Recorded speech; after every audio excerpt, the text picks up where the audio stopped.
Super. Thank you very much indeed, Richard, for that lovely introduction. While my colleagues get mic'd up, I'd like to welcome you on behalf of Coventry University to this wonderful exhibition, and be welcoming you to introduce you to our speaker, Catherine Flood, who's our curator, and as Richard said, one of our students, Gabriela Sulkowska. First, can I take this opportunity to welcome you, particularly members of the Polish community, to this exhibition from within the city and the region. Coventry University has very strong links with Poland. Many of our staff are from Poland, and we've had more Polish students studying at the Coventry University than any other part of the European Union. Last year, such was our commitment to the European Union, we opened up our first overseas campus in Poland, chosen from a number of EU states and from 8 Polish cities. We opened up Coventry University Wrocław, which is a brand new operation, but the first foreign-owned university to open in Poland. We are trying to bring British education to Poland, because we know that many Polish students will no longer be able to come here. We're settled on the wonderful city of Wrocław, having looked at many others previously, and we found that a fantastic welcome from the city and from the businesses to there. And so that new campus is a real exciting project for us. So if you are from Poland and you have friends and relatives and you know Wrocław, please drop in. And for those of you who know Wrocław as a city, we're right next to the Sky Tower. That'll mean something to you if you know Wrocław. So thank you very much indeed. It's my great pleasure to introduce Catherine, who's going to talk us through. Thank you. Thank you. So the digital display that will be running in the cathedral over the next few days, and the booklet that's in your packs, are based on an exhibition, Lost Treasures of Revolution, that I curated with the Polish Cultural Institute, about the role that graphics played in building and sustaining the Solidarity movement in Poland. Solidarity was founded in August 1980 during a wave of strike action in the Gdansk shipyards. It was the first free trade union in an Eastern Bloc country, and it became the leading force opposing the communist regime in Poland. And its victory at the ballot box on the 4th of June 1989 was a crucial stage in the transition towards democracy in Central and Eastern Europe. But in this talk, I want to focus not on that historical achievement, but on solidarity as a social movement in the 1980s, one of the biggest social movements of the 20th century, and in which almost 10 million people participated.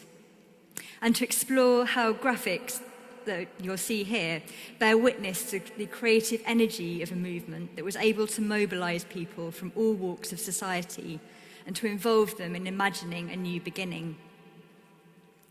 The next slide.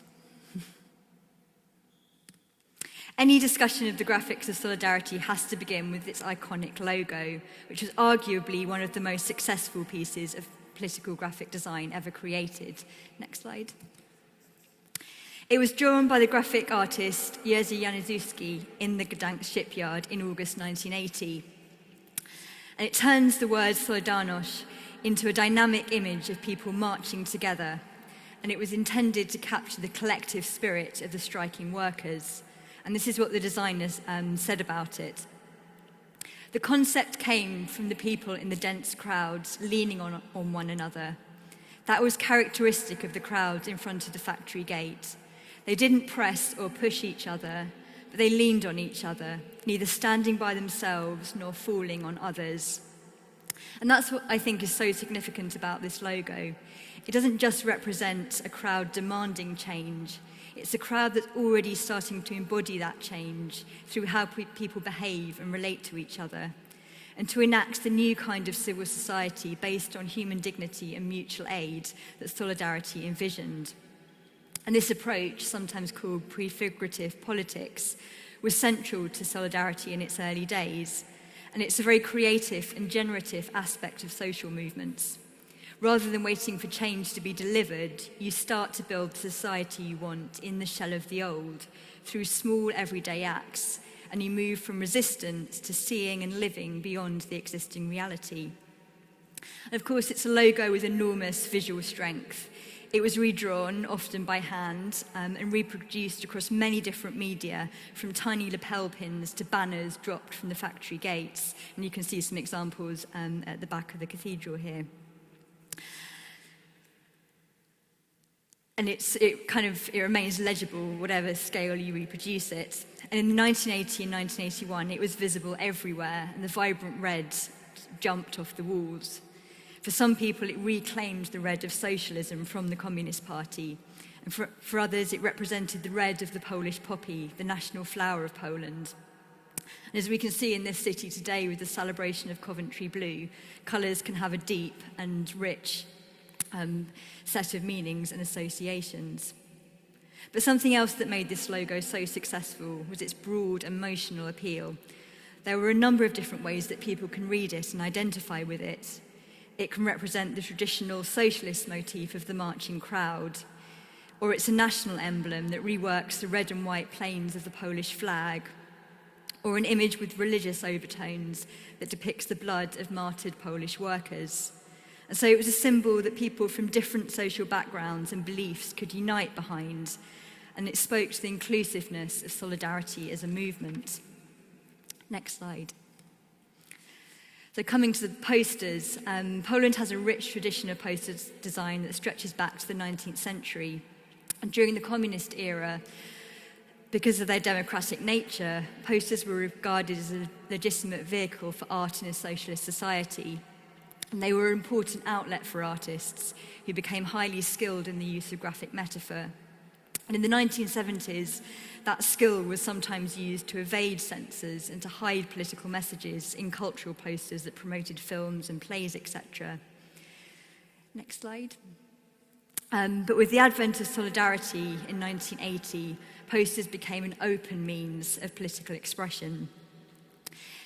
Designed spontaneously in response to events and pasted up in streets and factories, they broke the government monopoly over the content of public space. And media such as posters and banners and graffiti require very few resources, but they're extremely effective in transforming an architectural environment and signalling that something new is happening. Next slide. So if we turn to the designs themselves, many of the posters appeal to an idea of Polish national identity in opposition to the communist state. Next slide. The crowned eagle appears often as the emblem of pre-communist Polish sovereignty. Next slide. Others marked historical Polish liberation struggles. If you have the next slide, thank you. The symbol of the anchor, composed of a P and a W, Polska Walczynska, Poland still fighting, was the symbol of the Polish Home Army during World War II.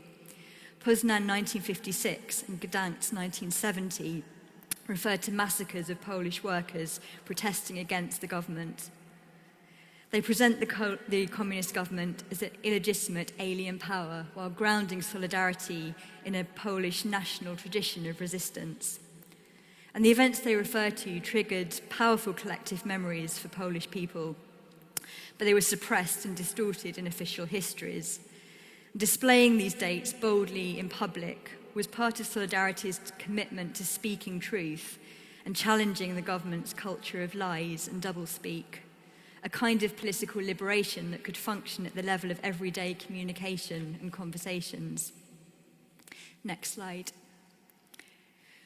Religious imagery also features prominently in these posters, reflecting the importance of the Catholic Church within Polish culture and the role it played in the opposition movement, including, of course, the visits and support of the Polish Pope John Paul II.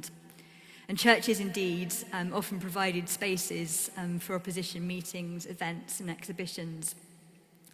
The symbol of the cross tapped into a current of romantic nationalism going back to the 19th century when Poland was under the rule of foreign powers. And part of this romantic spirit was a belief that Poland was the Christ of nations and that it suffered in order to redeem other nations. Next slide. A poster for Andrzej Wajda's film Man of Iron in 1981 depicts the blood-stained shirt of a worker shot during the Gdansk protests in 1970, And the splayed arms turn it into a powerful image of the crucifixion and resurrection, almost like a Turin shroud. Next slide. Many accounts of events in the 1980s describe an experience of togetherness, oneness, and community, and identify these as central goals of solidarity. The movement began when a local strike in Gdansk over rising food prices and the political sacking of a popular crane operator, Anna Valentinovich, escalated into a series of solidarity strikes nationwide. And Anna herself is credited with transforming the situation from a dispute about immediate bread and butter issues into a movement about freedom, truth, and human dignity, and the repair of society in the face of the atomizing effects of communist rule.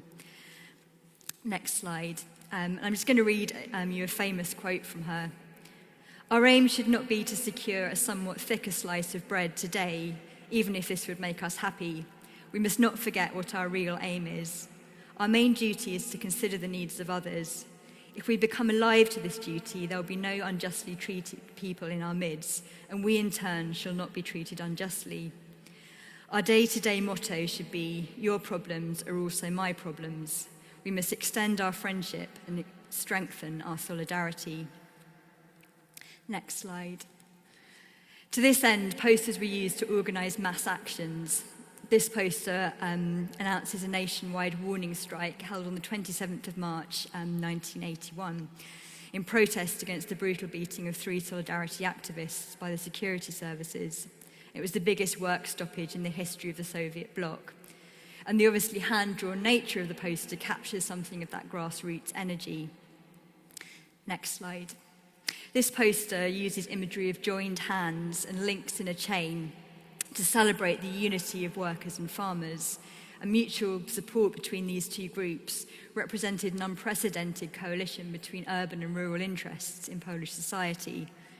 And it's been argued that the massive and spontaneous character of the solidarity movement can't solely be explained by the existence of a common enemy, but was based on a developing sense of a deep bond with other people. And there are accounts of workers travelling long distances to strike alongside farmers, of intellectuals sitting down, listening to workers. And it was a kind of politics that crossed the boundaries between public and private and involved transforming behaviours, personal behaviours, and how people communicated and cared about each other. Next slide. Martial law was imposed in December 1981, 40 years ago next month. Solidarity was outlawed, and 3,000 of its activists, including Anna Valentinovich, were imprisoned.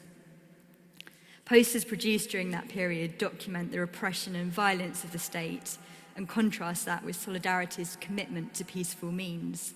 Next slide. Oh, and the next one, thank you.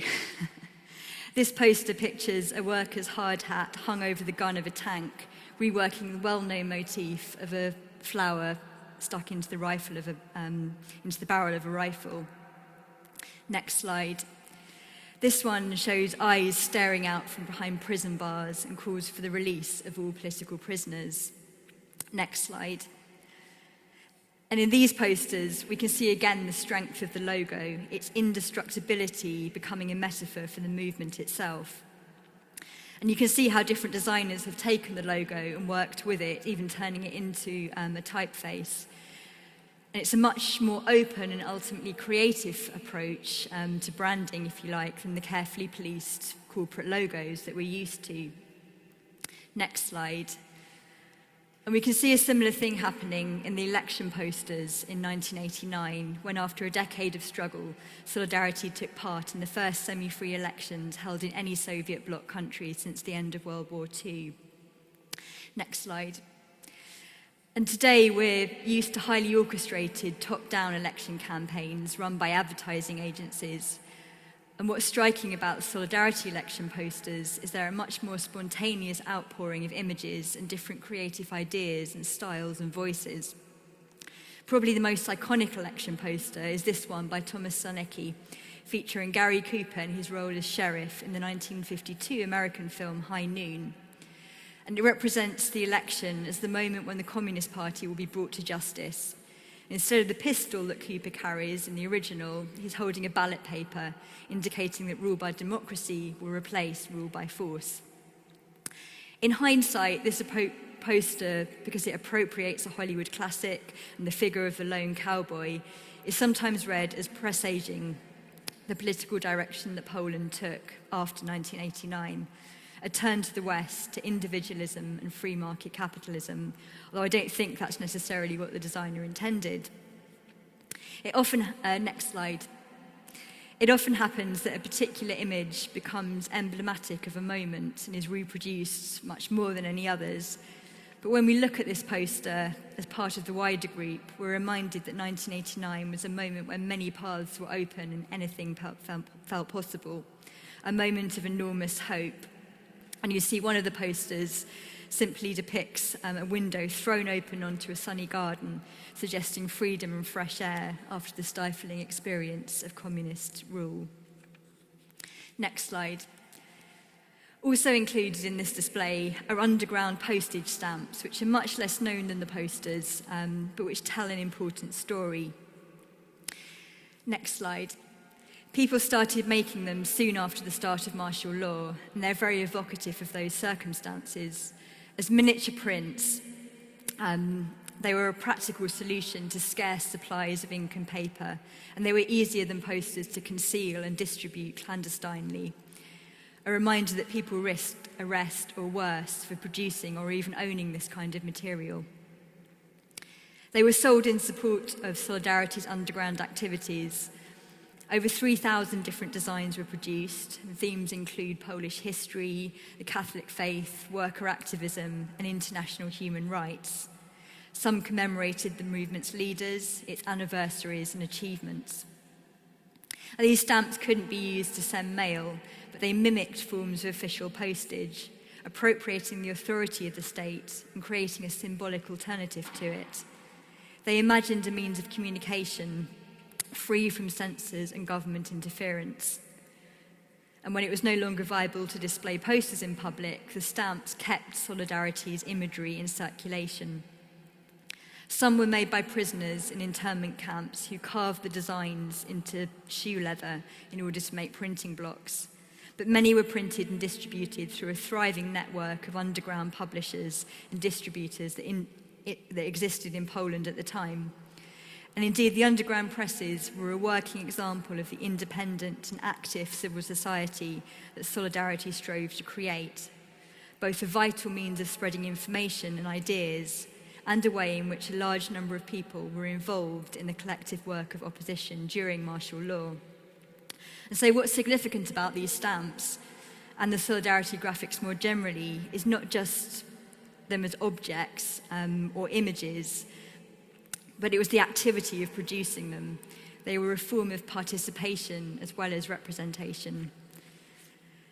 And that brings me to the title of the exhibition, Lost Treasures of Revolution, which references political scientist Hannah Arendt, who wrote about, to quote, the revolutionary tradition and its lost treasure in her book on revolution.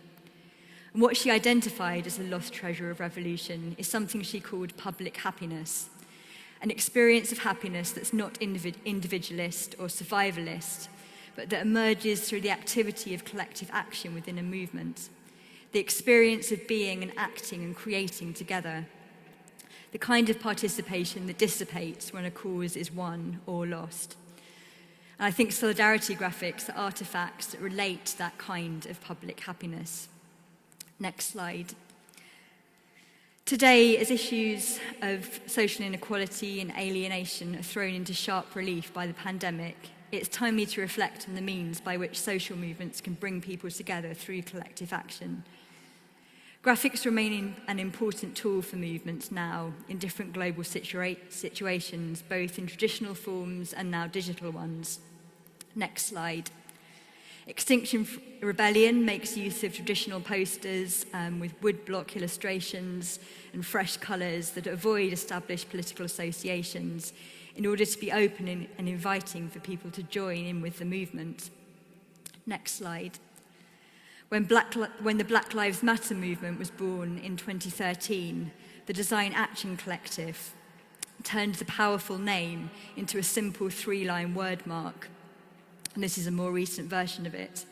And the idea was to create something that was distinctive and easy for anyone to replicate. And you can see here how the basic form remains cohesive, even on handwritten placards. It's a form of branding that helps people to see themselves within the movement. But like the Solidarity logo, it's a logo designed for people, for them to use, not simply a label for them to consume. Next slide. During the COVID-19 pandemic, artists and designers created poster campaigns highlighting social solidarity, often around the theme of key workers. This is a series of posters created by mural artists, the Cobalt Collective in Glasgow, that celebrated key workers and aimed to inject colour and positivity into the streets during the bleakness of the pandemic. Next slide. Now you can see them on the street. And the slogan, "Power to the Key Workers," goes beyond gratitude to advocate for change in terms of how essential workers are valued and treated within society. Next slide. The pandemic also saw people publishing zines or mini magazines, working collectively but remotely to share ideas and vital information within communities, often to provide resources where governments were failing to. And this is a zine by 2 queer and indigenous activists in Los Angeles, which gives instructions on how to make a fabric mask and to organise support groups. Next slide. This is a zine by Mad COVID, a group that brings together grassroots mental health survivors and service user initiatives that started during the pandemic. And it's a mixture of art, practical advice, personal experiences that draws on the idea that many of us have already survived extended periods of isolation through mental illness, chronic illnesses, or detention, and can provide perspectives on how to cope.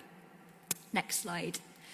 And to bring in a local example to your attention, this is a zine produced by the Anini Initiative and Coventry Asylum and Refugee Action Group, 2 grassroots, migrant-led community organisations that support refugees and asylum seekers in Coventry in tackling the challenges they face in trying to integrate into their communities.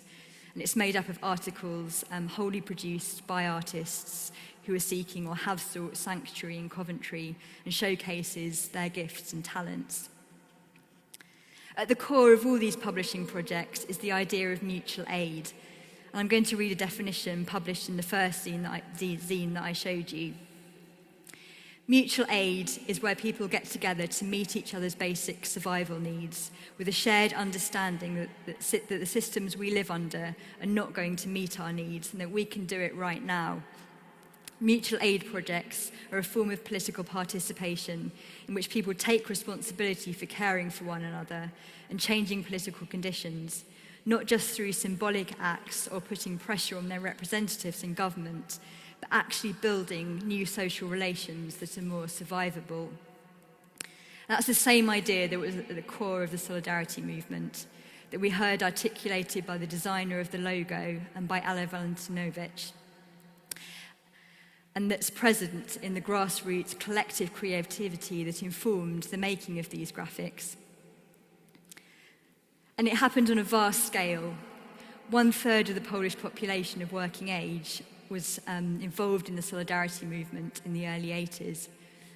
And I think ultimately that's why these graphics are important to look at, not just as historical documents, but as inspiration for the future. Thank you.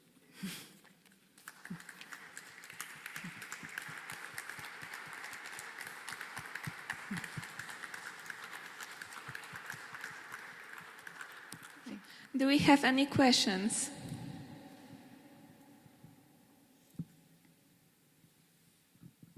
Yeah, here.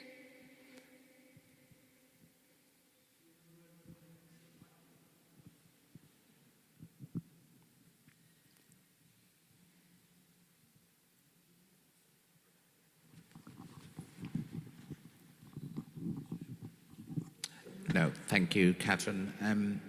No, absolutely fascinating. Which comes first? Is it the creativity of the graphics capturing the social movements, or is it the social movements creating the creativity of the graphics?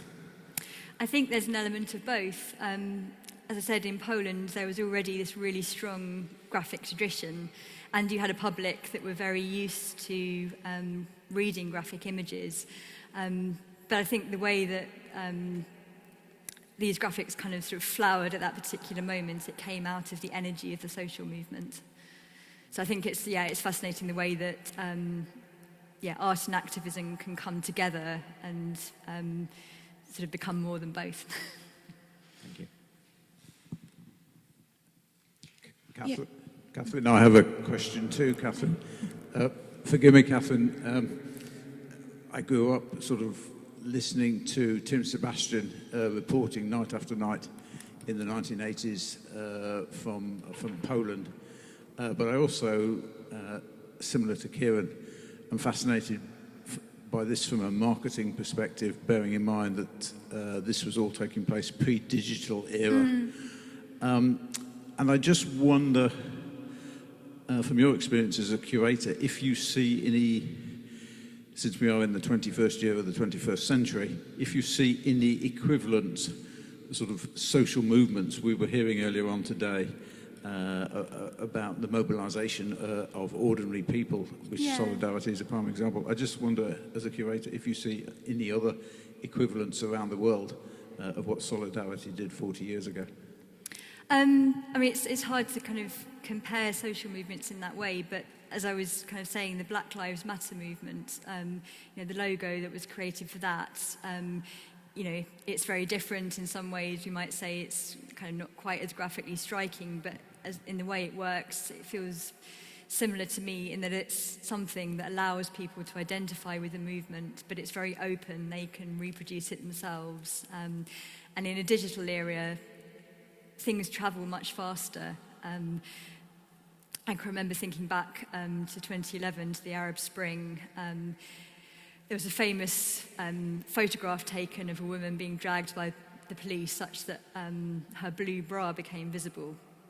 And then this image was carried as a photograph in protests. It started to appear on murals. And then those images were shared instantly, and it kind of turned into a meme that traveled around the world. So the creation of these kind of iconic images that are able to galvanize people happens really quickly. But with Solidarity, people were hand drawing the logo, and it was, it spread very, kind of far and wide. So I think having those kind of symbols that people can identify with and share, I think there are, that's still going on. Catherine, hi. Thank you again. That's the second time I've been with you describing some of these images and some of the issues. Really powerful for me was the statements you made about how the act of creating them rather than the finished product was a really important thing. Yeah. And I wonder what we can reflect on that in terms of leadership. Do you think that was understood at the time? Because we're looking now with hindsight back at a tradition. But the very process of creating these things, of replicating them, repeating them, duplicating them, would be very different now in the digital age, wouldn't it? But was this a part of a tactic that would lead and could amplify the angst within the movement, do you think? Whether you could actually call it a tactic, I'm not sure, but I think the use of kind of physical spaces where people got together and created things and printed. I mean, printing itself is an activity that requires more than one person to do at scale. You have to work together.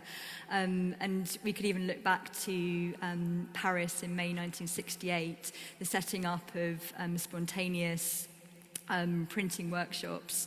And again, and that replicated in Britain and America, all over the world, in kind of community print shops and poster collectives. And I think there was an absolute understanding that it wasn't just about the product, it was about having those spaces where people could meet and become part of a movement and talk and discuss. So I think, that kind of physical contact that happens and the energy that's created when people come together to make something is really important.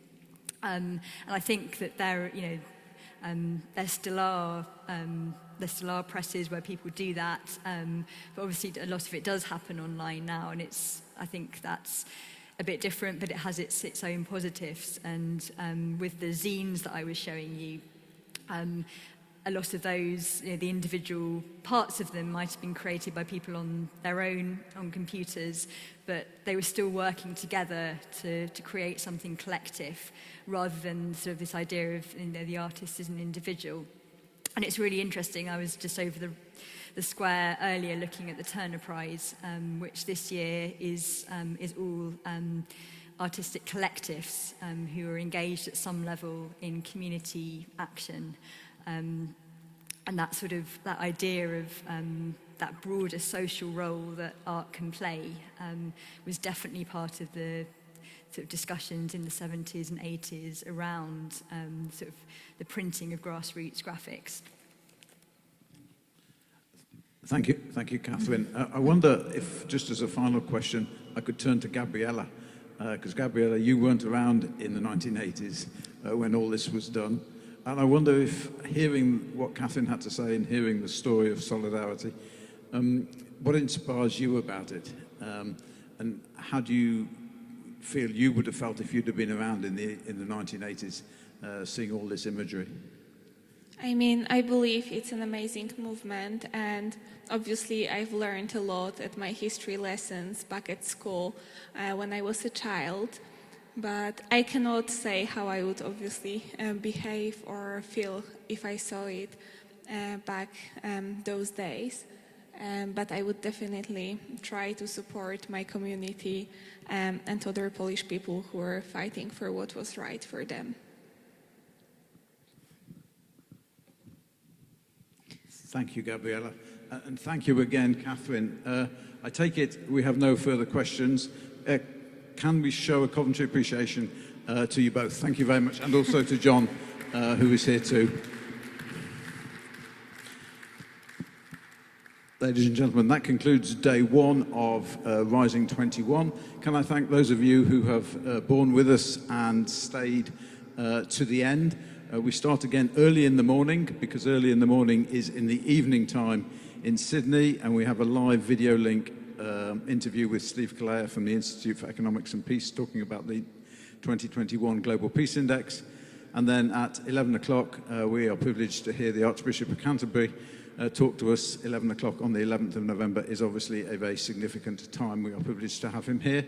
And we do also have, for all our speakers in this final